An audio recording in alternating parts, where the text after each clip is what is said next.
Ni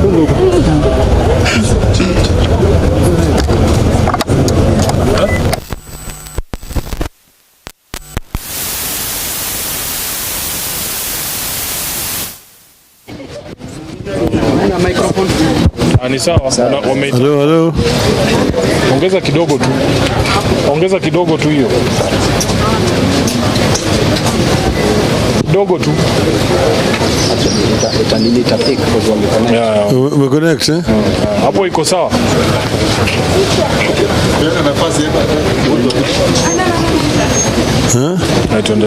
Okay, now we have come to Kenyatta National Hospital and we have found out that the 34 victims were brought here to Kenyatta National Hospital with different degrees of injuries.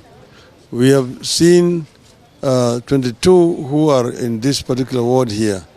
They're being treated, and we've seen that they're taking good care of all the patients here. These people some of them have got very serious injuries. We've been told that 4 of those who are brought here have lost their lives.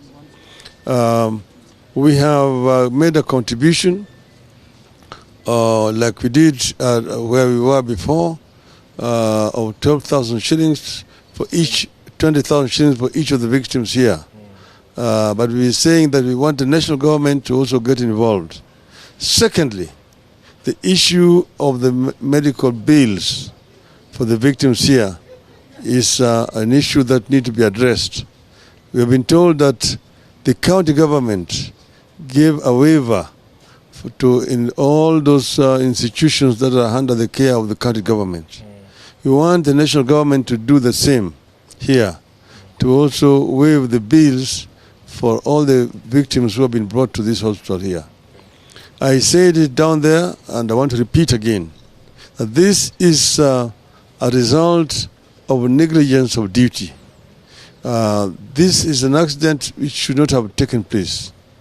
If the authorities charged with the responsibility of inspection and supervision did their jobs, there's no reason why an institution handling dangerous materials like LPG should be put within the vicinity of a residential area.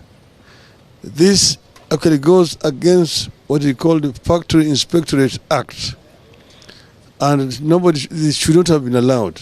The fact that this institution has been there for more than a year shows that some people are sleeping on their jobs.